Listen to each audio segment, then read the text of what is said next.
Get your ears wrapped around the Golden State Media Concepts Basketball Podcast. All the scoop you need to know, from college basketball to the NBA and even March Madness. News of your rising stars, topics on and off the hardwood. This is the Golden State Media Concepts Basketball Podcast.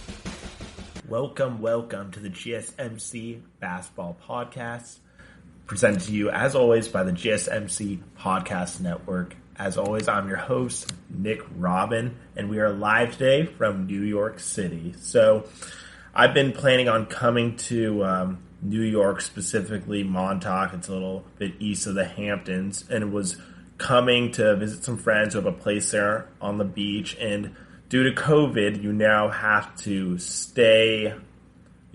come in quarantine if you fly from California to New York, along with 18 other states. You have to quarantine yourself.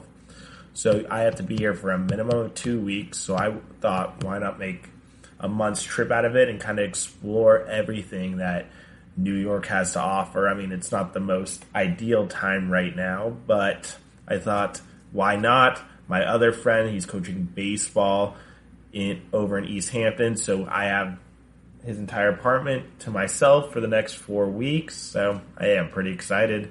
And today we have a great show. We will be discussing Steven Adams' comments involving the increase of technical fouls. And in the world of documentaries, we're going to take a look at what I think might be three of the most important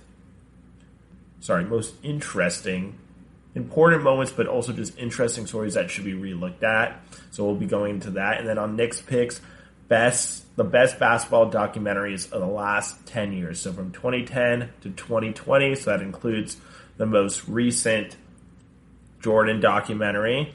But first, a breakdown of my all-NBA good stats, bad team players. And we begin first with the qualifications to make the team. First off, you have to be either the number one or number two option on your team. So in terms of a number two, you have to be like a 1A, 1B, like Russell and James Harden.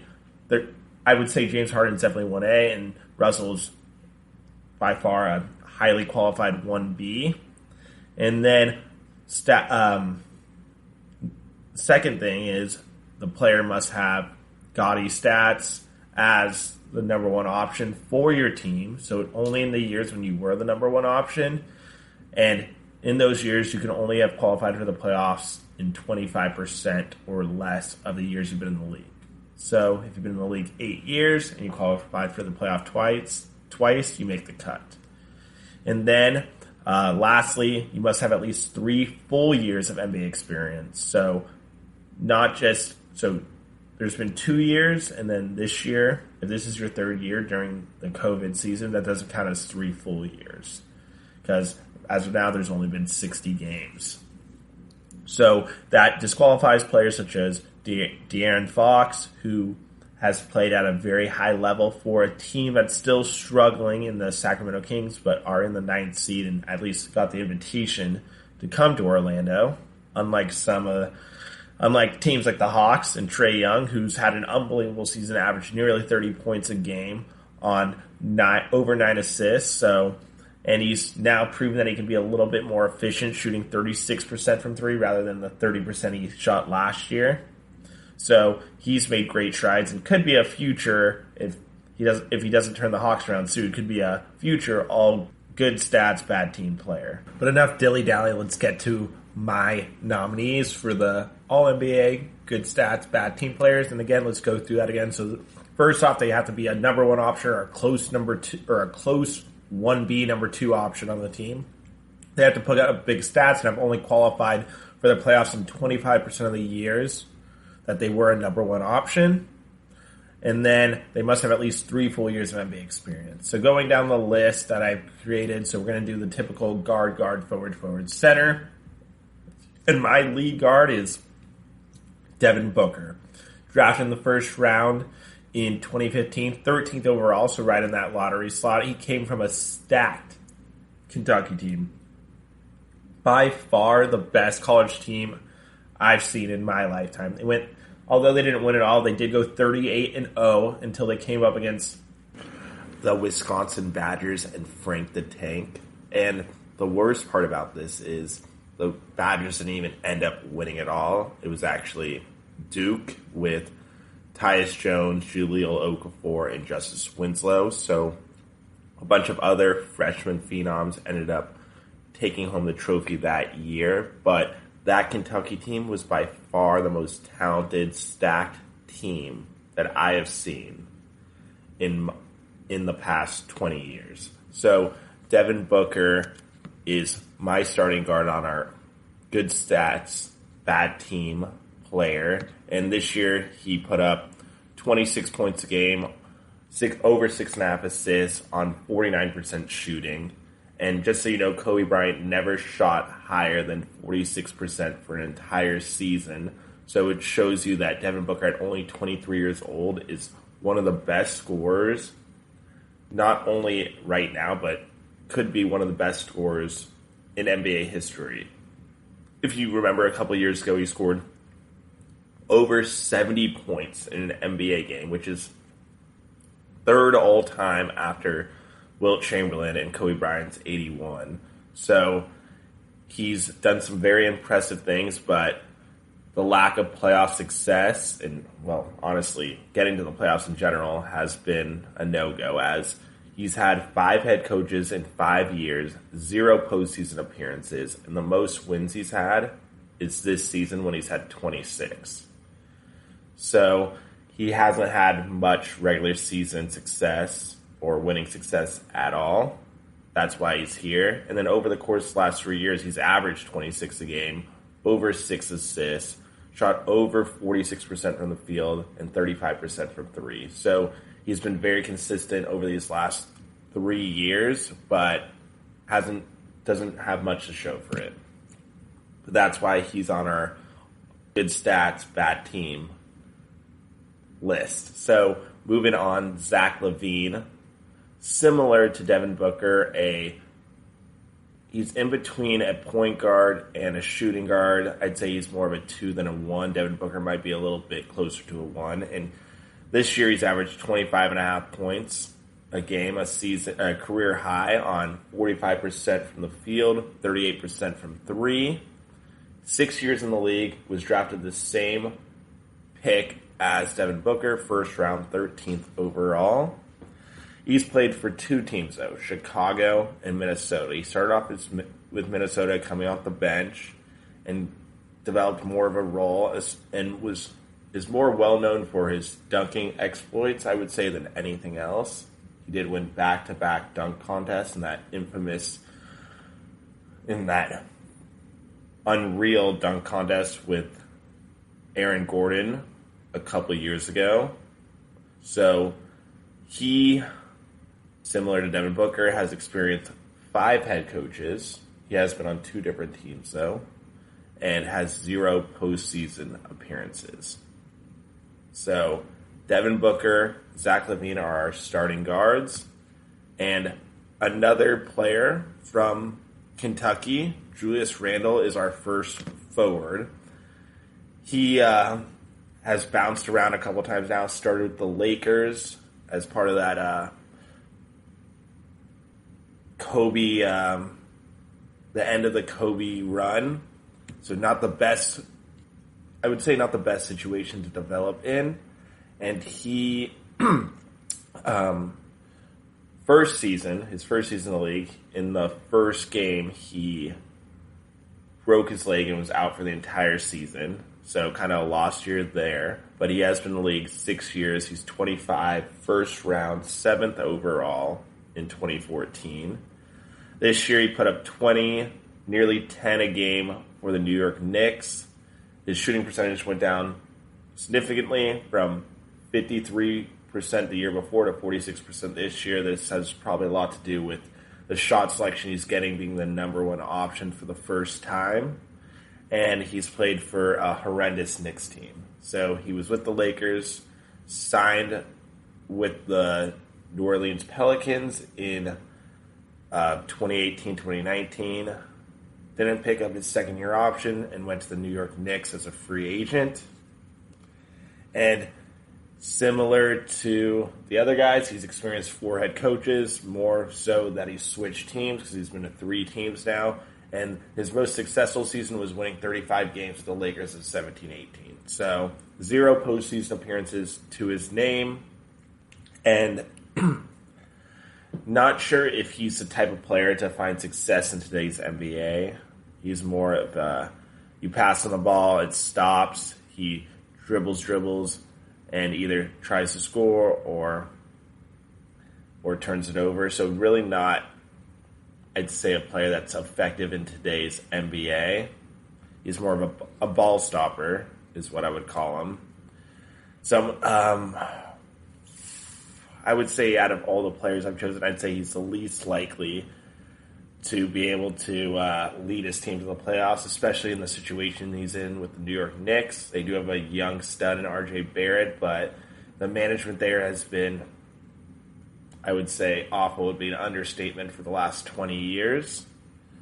But, hey, maybe if they get a new owner, things will turn around. And now, moving on to our second forward, and probably the most successful player on this list in Karl Anthony Towns. 2 All-Star appearances. Missed out this year due to missing too many games, but put up All-Star numbers once again, averaging 26.5 points, nearly 11 rebounds, 4.4 assists, and shot 41.2% from the three-point line on nearly 8 attempts a game. And this is a player that he's 7 foot, he's a center, but here I'm putting him as a forward, can stretch the floor, and is your ideal stretch 5. This is the type of player you want on a title contender, but he's shown that he hasn't shown much winning. He's been in the league 5 years, 24 years old, the first overall pick in 2015. He's only played for Minnesota. He's gone through 3 head coaches, and the most wins they had was 47, which is a solid season in 17-18, but they were blown out of the playoffs, and he did not show up. He averaged only 15 a game. So he's tricky. Karl Anthony Towns is tricky to analyze, as he puts up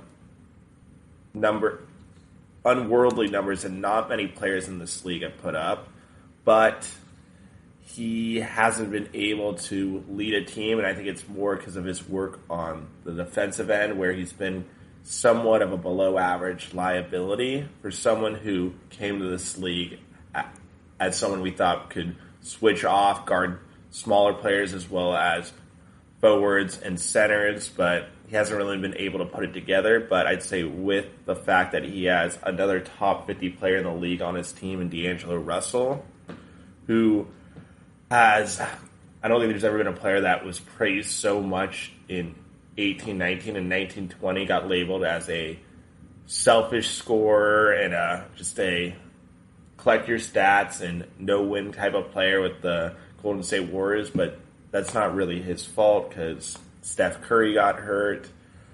Klay Thompson was already out for the year, so he was kind of in a no-win situation.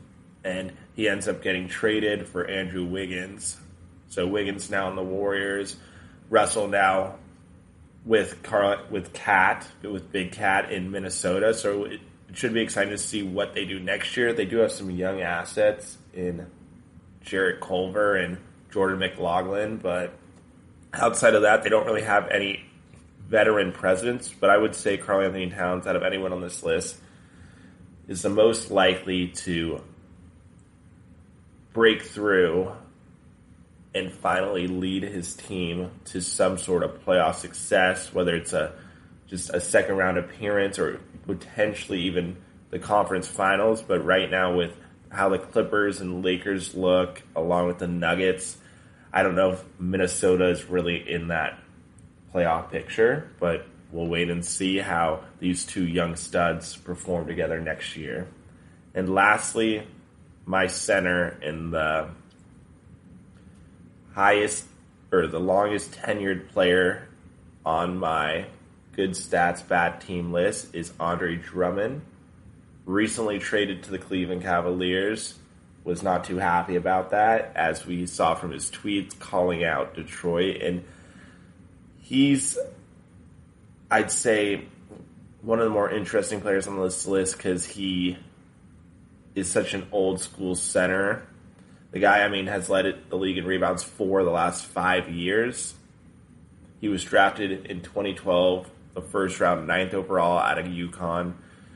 This year he put up nearly 15 rebounds a game, almost 2 steals and 2 blocks a game, which is, not many players have put up those numbers. Akeem, Ben Wallace, so he's in a very limited list there. And he's dealt with 5 head coaches. He's made the playoffs twice, and in both rounds got swept by the Bucks and Cavaliers. So he hasn't had too much playoff success, hence why he's on this list. But, he had to deal with Giannis and the Bucks and LeBron and the Cavs in those first 2 rounds. So we can't take that too much into context, as he did go up against 2 of the best teams in the entire league.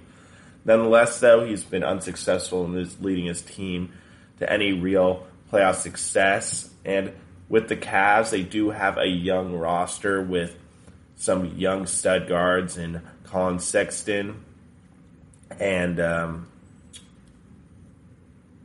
Darius Garland, but not sure if they're elite enough to really lead them possibly into an 8 seed in the very weak and unformidable Eastern Conference. But I don't know if someone like Andre Drummond's game really translates well to today's NBA. He's more of a back to the basket kind of center, like a Shaquille O'Neal, but a very poor man's Shaquille O'Neal. So we'll just have to wait and see. But honestly, I would say out of anyone on this list, outside of Julius Randle, he has the least likely chance of leading his team to a championship. And I know he's only 26, so it's probably not fair to say that because, a lot of players have made strides during their primes. But from what we've seen, I don't think a player like Andre Drummond, such the reason that he took his $29 million player option because he knew he wasn't going to get that type of money in the free agent market just from the type of player he is. And he's outdated. So moving on, that was my all good stats, bad team players. Again, Devin Booker, Zach Levine, Julius Randle, Karl Anthony Towns, and to top it off, Andre Drummond. When we come back, we will discuss the influx of technical fouls with the restart of the NBA season in Orlando. It's going to be a lot different now with, I'd say, people on TV being able to hear anything that the players, even the head coaches, the assistant coaches, are able to hear from the bench. So we'll dive into that in a little bit right after this commercial break. Stay tuned.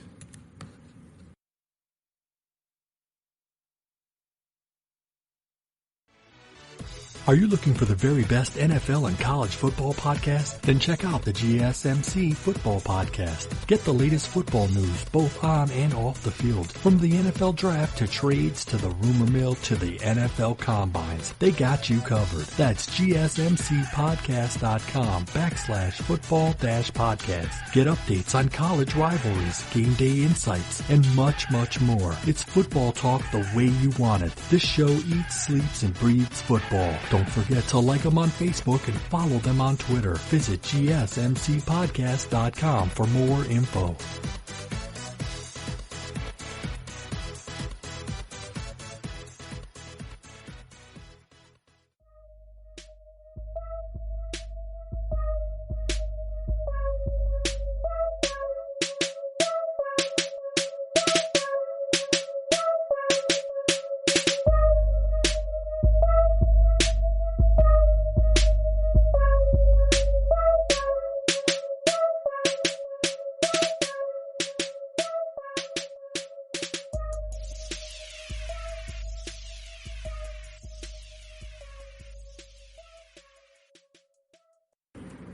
And we're back here on the GSMC Basketball Podcast. And Steven Adams of the Oklahoma City Thunder had some very interesting comments he made recently this week. And here it is.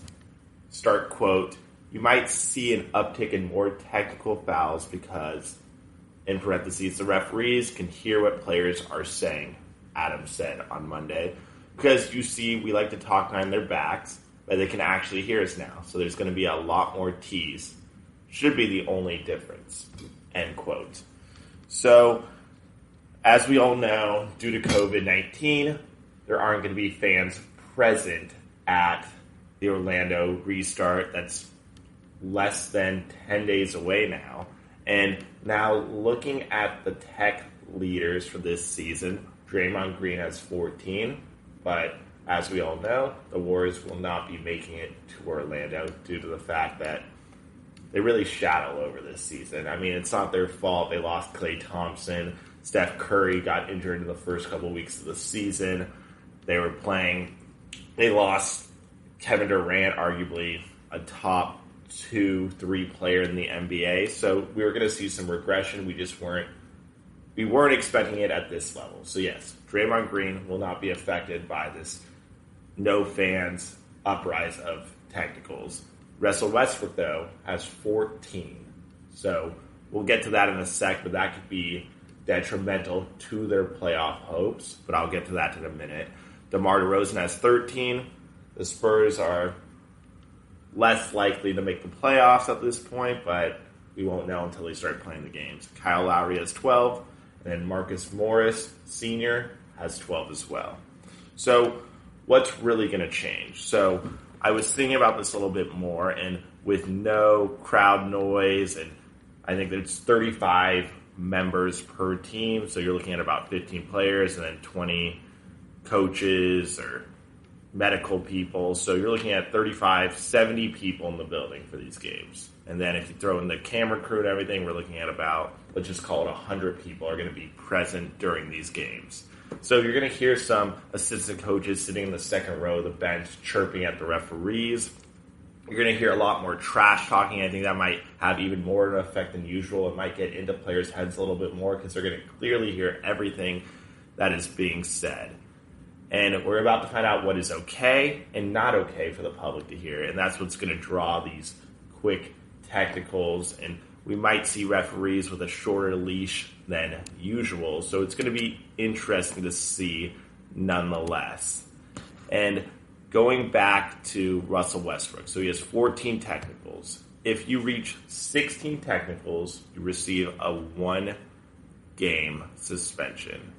And this could completely swing a series for a team like the Rockets that really only have James Harden, Russell Westbrook, and then Eric Gordon, Robert Covington. So they don't have much depth there. So losing a guy like Russell Westbrook, who is a 1B to Harden's 1A, could be detrimental. So, for example, and I think this one gets pointed out a lot, especially now in NBA history, in 2016, Draymond Green gets the technical by LeBron kind of steps over him and he kind of gives him a little nut hit.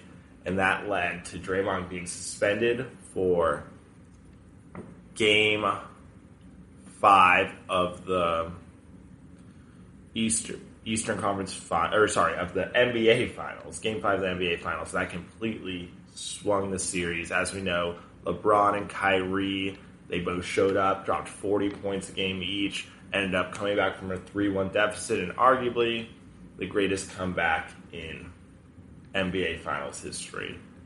And in terms of sports at large, I would say it's the second greatest comeback after the Red Sox were down 3-0 to the Yankees in 2004, which I don't think anyone will surpass that. And let's just look at that for a sec. So the Yankees-Red Sox 2004. The Red Sox have not won a World Series in 86 years. They're down to their final out. Kevin Millar gets walked. Dave Roberts comes in, has the audacity to try and steal second. That would be the last out. If he doesn't get there safely, series over, season over. No miracle. No 3-0 comeback. Luckily, he steals the base. Bill Mueller hits a single off of Mariano Rivera. They tie the game. Big Papi wins it in extras. Big Papi wins it in extras the next night. Kurt Schilling, Game 6, bloody sock. Johnny Damon's Grand Salami in Game 7. And there you have it, the greatest comeback in sports history.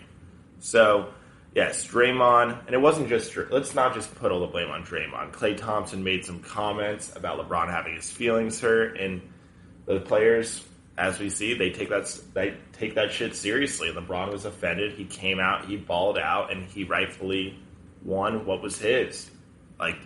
Yeah, Draymond missed Game 5, but he was still there for Game 6, and in Game 7 he put on one of the greatest Game 7 performances in a losing effort, putting up a near triple-double, 33 points, 15 rebounds, 9 assists, and was lights out from behind the arc, which Draymond's the type of guy, you're going to be happy when he takes the shot from behind the arc, but some games he's just unconscious in terms of just lighting it up. So that's where we see technicals becoming a big part of the game, because yeah, if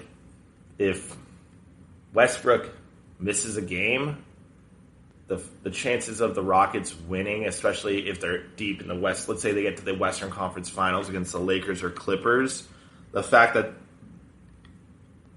the chances of them winning a game without without Russell Westbrook, plus the fact that they're playing a small ball lineup where they have no one over the height of 6'7", they're putting their chances very low. So it's going to be interesting to see what we find moving forward with the players. I'm very interested to hear the sounds that we don't typically hear in an NBA game. And I think one thing we could do for the advantage of the home team or the team with the better record is they can choose the playlist for the entire game. So imagine you're playing and someone puts on some kind of song to distract the other team or some kind of reference, or maybe the team with the better record ends up creating their own diss track and has it playing over the megaphone during the game. I think it would make things a lot more interesting, because I think there's a lot of things we can experiment with here due to the fact that there are no fans and things that we could see moving forward in previous years. I think as terrible as this whole situation is, I think it gives the NBA a lot to play with. They're already doing the political statements on the jerseys, which is, I think, great, but in my personal opinion, I don't think, and a lot of players have come up and said this, specifically Kawhi Leonard, I don't think it does much to change anything as long as if we're not going out and doing actual changes to our community. Yes, political statements on the back of the jersey are great, but what's that really going to do if we don't have people going out and acting on those issues? So I think we're going to see I think I agree here with Steven Adams, who I think he makes a good point, is there's going to be a lot said that referees sometimes would go through one ear and out the other. I don't think it's going to slide as much, and I think the refs are going to be a little bit tougher on what is said and what is not said. So it's going to make it very interesting, and hopefully Russell can keep it together and not get those 2 more technicals, because, again, that would drastically affect the Rockets in a playoff series. I think through round 1 they'll be okay, but once they get into the second and third round, especially in the Western Conference where the competition is maybe a little bit more elite than the Western Conference, it's going to be tough to win when you make mistakes like that and you're missing your second best player. So we just broke down the influx of technical fouls due to no fans being in the building. After this break, I will look at 3 stories from this past century, so since 2000, that I think need to be re-looked at in a documentary type series or movie. So stay tuned for that, and we will be right back with more from the GSMC Basketball Podcast.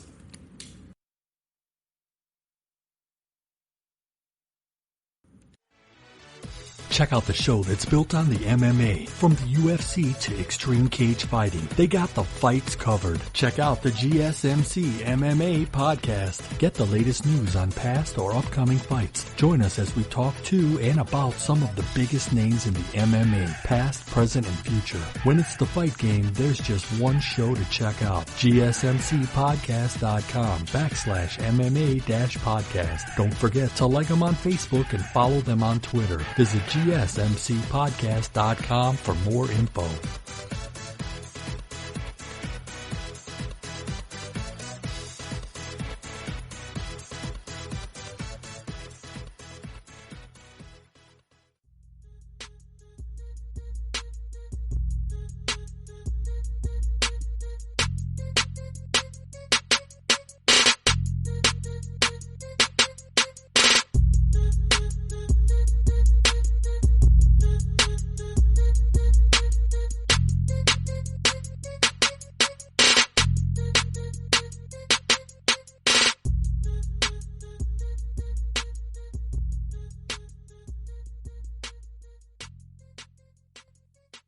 And we're back with you on the GSMC Basketball Podcast, and we are talking documentaries. So we're currently in the age of documentaries. If you go on Netflix, I feel like there's a new bio-doc series dropped every other week, usually dealing with some sort of serial killer, unsolved mystery, child molester, aka Jeffrey Epstein. We just saw The Last Dance The Last Dance actually just got put on the Netflix, and we saw that on ESPN. So we're really living in an era of documentaries. It's the biggest fad right now. So I wanted to go and discuss 3 stories from the last 2 decades that I think would make great documentaries. And most recently, we've seen the Stephen Marbury documentary, The Kid from Coney Island. We've seen The Carter Effect, which dives into Vince Carter's popularization of basketball in Canada. So I think I had a couple ideas. Some I think have already been announced by ESPN as future 30 for 30s, but we're going to dive into them anyways. And the first one has to be JJ Reddick and Adam Morrison.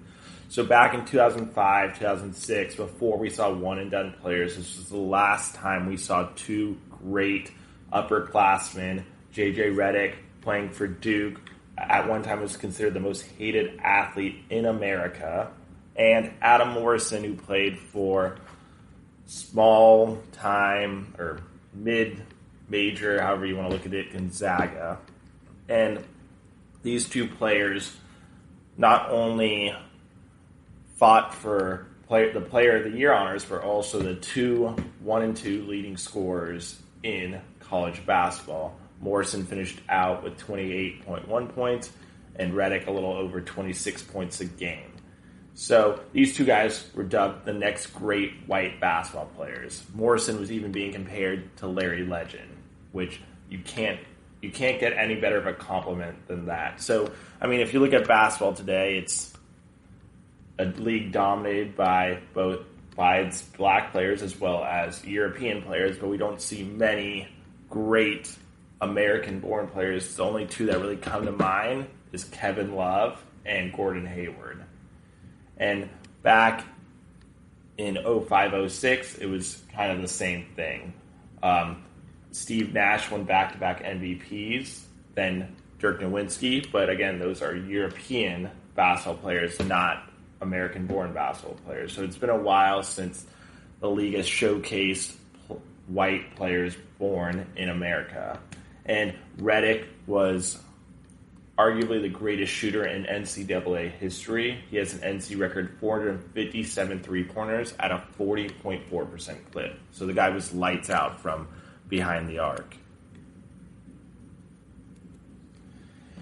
Morrison, on the other end, was the best scorer in college basketball that year. He did play for a mid-major in Gonzaga, so he doesn't get as much credit. But in the 11 games he played against Power 5 conference, he did average 28.5 points a game, which is higher than what he averaged that season. So the guy could play with anyone.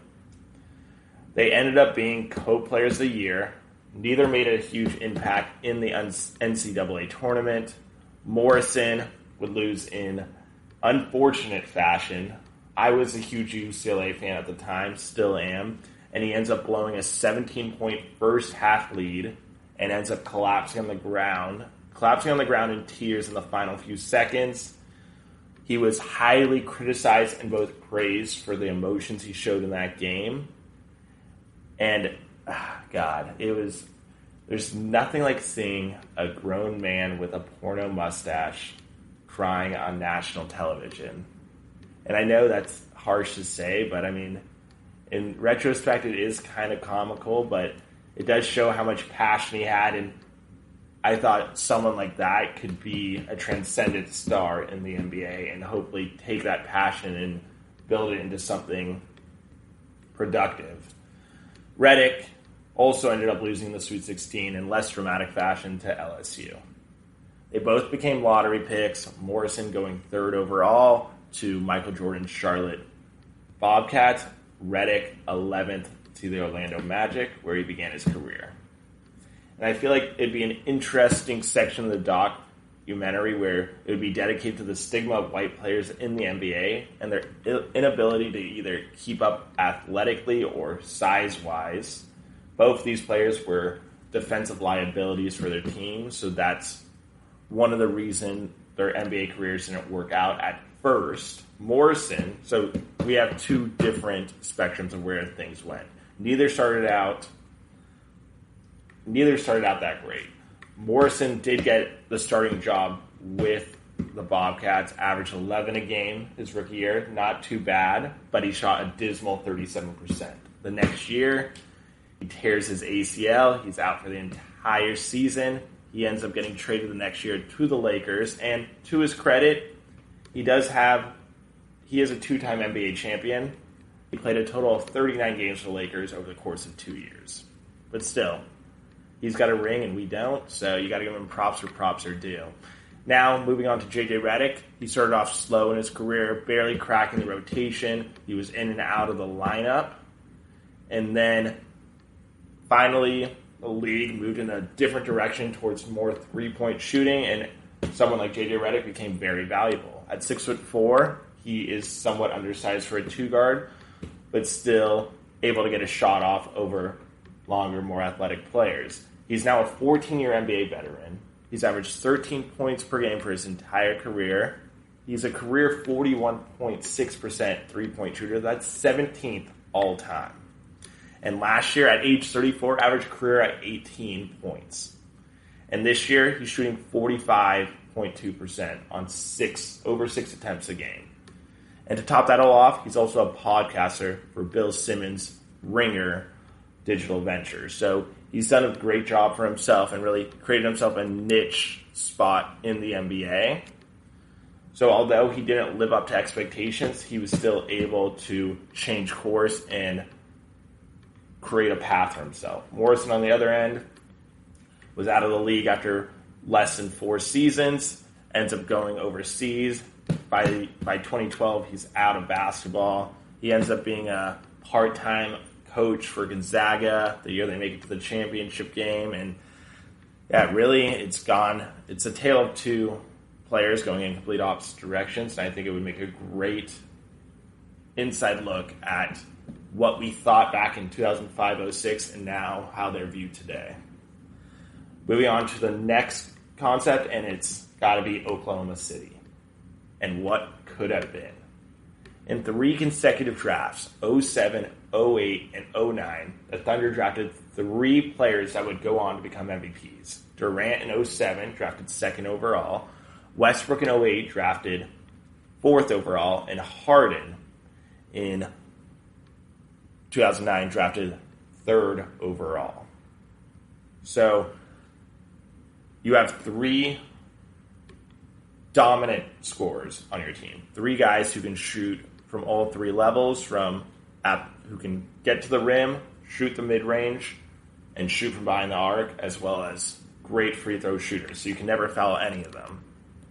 And they basically, together, they peak in the year 2012. They get to the finals versus LeBron and the Heat, but we all know that LeBron was hungry for that first NBA championship, and as good as they were overmatched. LeBron, Chris Bosh, Dwayne Wade were at their peak as a trio. And Durant, Westbrook, and Harden were only 23, 23, and 22 respectively. So they were a little before their time. But we all believed that there was more on the horizon, that this team was going to be the dynasty of the next entire decade, that they were going to dominate. They were going to win championship after championship. They were going to run the Western Conference. But during the offseason, after the finals loss, Harden and the OKC can't come to an agreement on a contract extension, which, looking back at it, is probably might be one of the most idiotic move of the last 20 years in terms of not re-signing a player, not letting a player go just because of money. Because the contract he signed in 2012 is nothing compared to what he'd be signing in 2018, 2019, 2020 with the cap jumping. He ends up signing a 5-year extension with the Rockets for only $80 million. And here we're talking about one of the best scorers today in the league making less than $20 million. I mean, $20 million to you and me is a ton of money, but for someone like James Harden, who can now probably make some $30 million, the fact that you were paying him only $17 million a year, looking back at it is $16 million actually is ridiculous. So they can't agree on a contract. He gets traded to the Rockets. OKC gets Kevin Martin, great 3-point scorer. We think that the OKC thinks he can take over for what Harden brought to the table. They never make it to another finals. In 2016, they ended up losing in dramatic fashion, blowing a 3-1 lead to the Warriors. We all know Durant leaves, jumps ship from OKC to the Warriors, wins 2 championships. Westbrook stays there. They have a little pity party between Westbrook and Durant. They're not speaking. Westbrook wants to stay in OKC, showing that he can build a winner there by himself. He ends up getting traded to the Rockets and Harden in 2019. They're now teammates. And within what we thought was going to be a dynasty for the ages is already blown up and thrown away. So I think there's a lot we can dive into here, especially that Harden trade, which marks one of the biggest trades in NBA history. Completely flipped a dynasty that was looking at multiple championships into a team that never, ever made the finals again. So that is my second story. Now moving on to my third, and probably has been overstated the last couple years, but I'm talking about the Lob City Clippers. There's a lot we have to talk about here, and that's the start of how this all began. Chris Paul, we think he's going to be traded to the Lakers. He ends up going to the Clippers, who have Blake Griffin and DeAndre Jordan, two young guys that can really jump out of the gym, hence the name Lob City, because at the time Chris Paul, and even now, is still one of the best passers in the league and in NBA history. They end up going to the Clippers, who are were one of the worst franchises in professional sports. Their owner, Donald Sterling, as we will find out later on, gets recorded on tape saying some very racist remarks. So there's all of that dealing, as well as the drama between Chris Paul and Blake Griffin on whose team it is, and the tension that they have between the two. And despite all this drama and everything that went into creating Lob City, they never made it out of the second round. They had numerous 50-win seasons. Several of the years they were picked as the team to make it to the finals out of the Western Conference. But year after year, injuries came in, team chemistry issues, and they just couldn't get over that hump. There is the 2015 Western Conference Finals where Harden and the Rockets came back from a 3-1 deficit to beat the Clippers. They end up getting demolished by the Warriors, who end up winning the championship that year. So another franchise here that just didn't live up to expectations, and it just shows you that you can have the best players on paper, but you still have to go out at the end of the day and play and win the game. So there's a lot of drama here with Lob City Clippers, especially that Donald Sterling saga that has been shown. There is a great podcast series on it on 30 for 30 ESPN's podcast. Highly recommend looking into that. It goes deep into the background of Sterling, how he came to be the owner, which is actually very interesting. So Donald Sterling gave a loan out to Jerry Buss because he wanted to buy the Lakers. A couple years later, Donald Sterling is jealous of Jerry Buss's Lakers and their rise in the city of LA. So he decides he wants his own team. So he buys the San Diego Clippers. And this is something that would drive headlines this day. So in the middle of the night, without the league's permission, Donald Sterling brings the San Diego Clippers to LA without addressing the league office or anyone. So in the middle of the night, he drives off to LA and brings the whole team there with him. Imagine if that story was released today, people would go crazy. So there's a lot of untold stories to this whole Lob City and Donald Sterling that I think would make a great documentary series. So if you guys are listening out there, hey, I have an idea for you. Let's make it happen. So we just dove into the three of the most interesting storylines from the past 20 years. Reddick and Morrison, two upperclassmen at the highest level of college basketball. Not just the fact that they were upperclassmen, but the fact that they were both white American players, and they were going to change the stigma of white players in the NBA. Unfortunately, although Reddick has had a great career, neither one were transcendent players. Then we discussed OKC and what could have been, and lastly, the Lob City Clippers and the failed opportunities, but the fact that they made the Clippers an appealing team that people want to come to and play for now, outside of just the Lakers. So after this break, we're going to go into Knicks picks, and we're staying on the documentary trail, and we're doing the best documentaries of the last 10 years. So from 2010 to 2020, stay tuned for that right after this commercial break.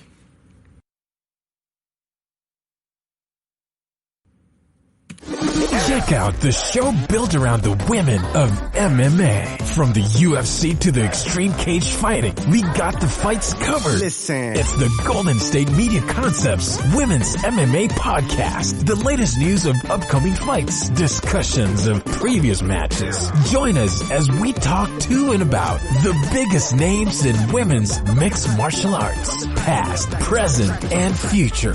When it's the women's fight game, you know where to listen to. The Golden State Media Concepts Women's MMA Podcast.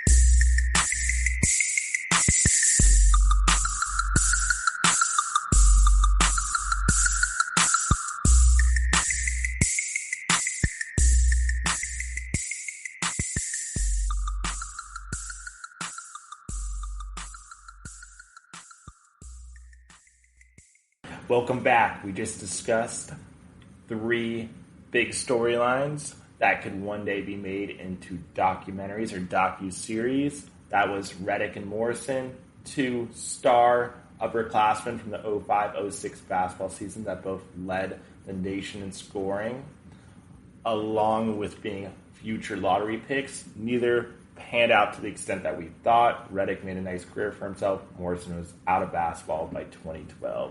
Then we looked at Oklahoma City and their trio of future MVPs and how things didn't work out for them in the end. And lastly, we looked at Lob City, Donald Sterling, and that whole saga that it just came to an end last season with Blake Griffin being traded to the Pistons.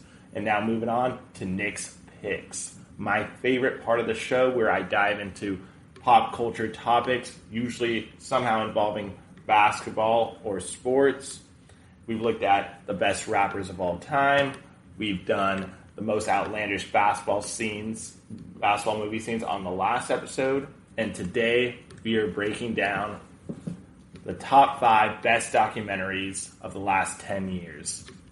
But as always, we begin with honorable mention, and my first honorable mention pick is The Carter Effect. As I mentioned in the podcast earlier, it's about the legacy Vince Carter left in Toronto and how he made basketball a predominant sport in Canada. Before that, it was hockey. Vince Carter came in, half man, half amazing, with the dunks, putting his hand in the rim in Oakland, the 360s, and revolutionized basketball forever in Canada, and nothing shows it more than last year with the Toronto Raptors winning their first NBA championship, although Carter had very little effect on that. I think he began a tradition of basketball being a trademark in Canada. So the Carter Effect is produced by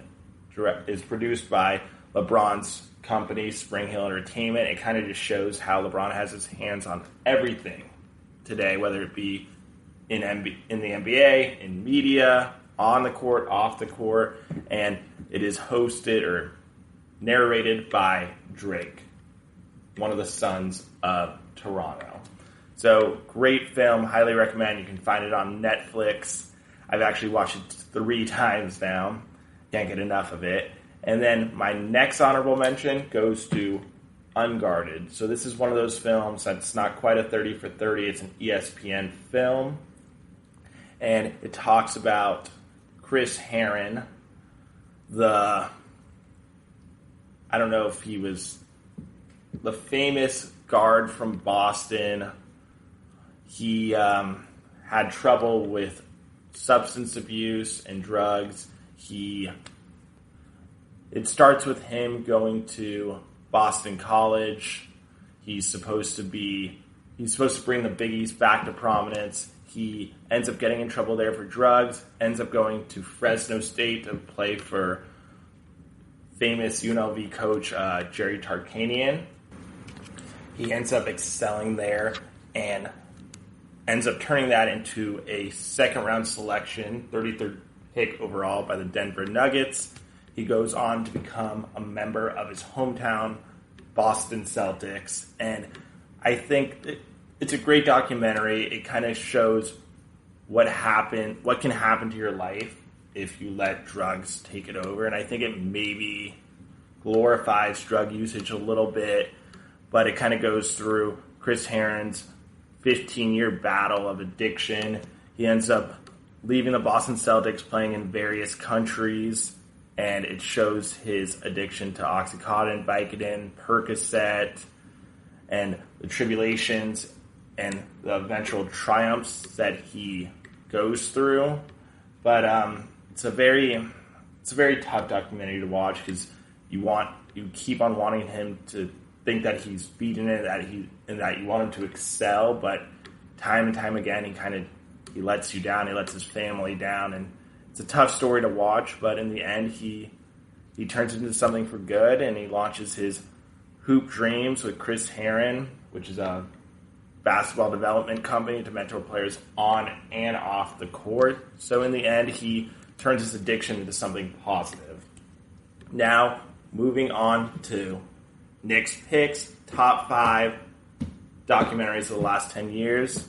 And my first one I have to go with is Once Brothers. Talks about the story of the Yugoslavia Civil War that was going on in the other dream team with Drazen Petrovic, Tony Kukoc, and our main star Vlade Divac. And it dives into what that country was going through and how these players represented one country, but then Civil War broke out and it kind of separated this dream team from Yugoslavia, which is a combination of several countries, including Bosnia, Croatia, Montenegro, Serbia, Slovenia, and kind of speaks about how there's more to life than just basketball, and it shows the relationship between Drazen Petrovic and Vlade Divac and the other players. Drazen Petrovic, unfortunately, was killed in a car accident. He came across to the United States to play for the Portland Trail Blazers and ends up going to the New Jersey Nets, and kind of goes into their background story. So number 5, Once Brothers, is an excellent 30 for 30. Highly recommend. You can find it on ESPN+. And now my Knicks picks, number 4, the Requiem of the Big East. And what I like about this is it shows the construction of an entire basketball conference from scratch. And it's interesting to note that they had their games shown on prime time on ESPN. So when the Big East was created, it was right around the same time that a small little company in Bristol, Connecticut, known as ESPN, came to be.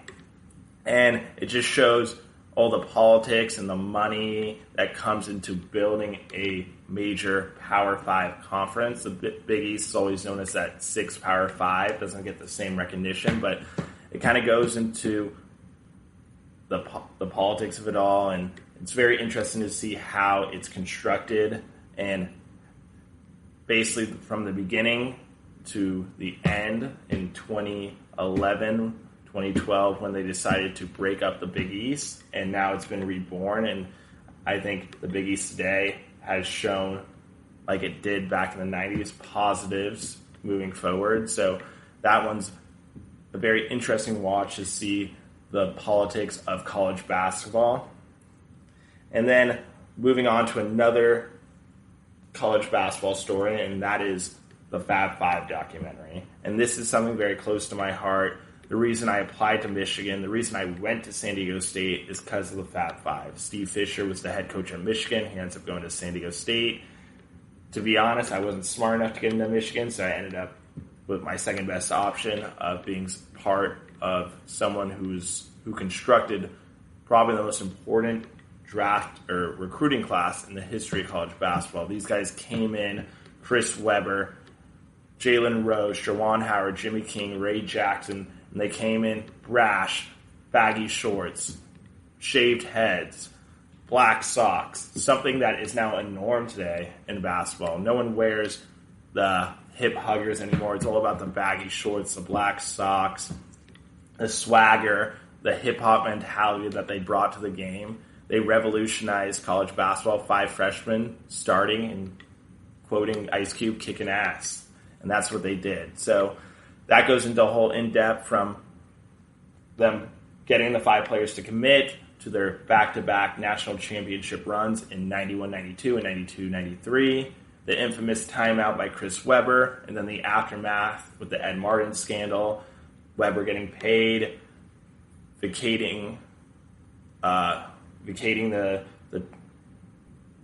titles from that time. So that is another an ESPN film. So I think that one's stuck in limbo between 30 for 30 and an ESPN film, but another great documentary, controversial. And moving on to number 2, nothing gets more controversial than the Shut Up and Dribble documentary, sparked by Lauren McLaughlin's comments that LeBron and Durant should stick to basketball.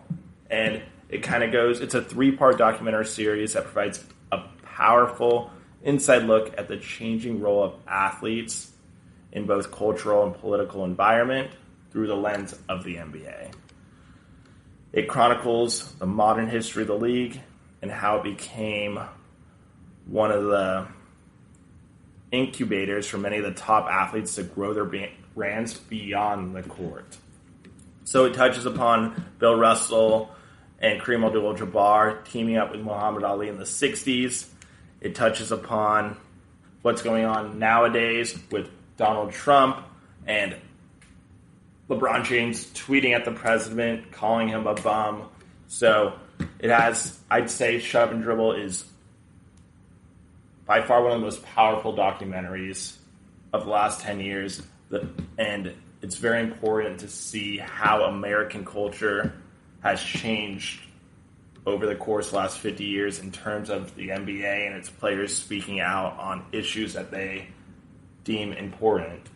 So before I go into number 1, number 5, Once Brothers, the story of the Yugoslavia national team featuring Vlade Divac. Number 4, the Requiem of the Big East. Number 3, the Fab Five documentary going into the best recruiting class of all time at the University of Michigan. And then number 2, Shut Up and Dribble. And lastly, and by no surprise, the number 1 documentary of the last 10 years is what we've witnessed the last couple months, and that is The Last Dance. An in-depth first-person look at the greatest player, Michael Jordan, and arguably one of the greatest dynasties of all time in the Chicago Bulls and in their final season. The general manager, Jerry Krause, was planning on breaking up the team before the season even started, and we get a first inside look from the camel's mouth himself, Michael Jordan, talking about what he felt, how he felt about Clyde Drexler, how he felt about Scottie Pippen not fucking up his summer, and everything in between. So it is unprecedented to hear from the greatest player of all time, his own words, not scripted, how he felt about everything that was going on. So there you have it. That's Nick's picks for this week.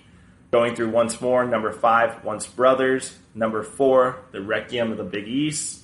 Number 3, the Fab Five. 2, Shut Up and Dribble. And number 1, The Last Dance. Thanks for tuning in. As always, if you can, please remember to subscribe to our show and write a nice review because that really helps us out. And if you can, follow us on Facebook, Twitter, and Instagram. Thank you, and to all, a good night. You've been listening to the Golden State Media Concepts Basketball Podcast. part of the Golden State Media Concepts Podcast Network. You can find this show and others like it at www.gsmcpodcast.com. Download our podcast on iTunes, Stitcher, Soundcloud, and Google Play. Just type in GSMC to find all the shows from the Golden State Media Concepts Podcast Network. From movies to music, from sports to entertainment, and even weird news. You can also follow us on Twitter and on Facebook. Thank you, and we hope you have enjoyed today's program.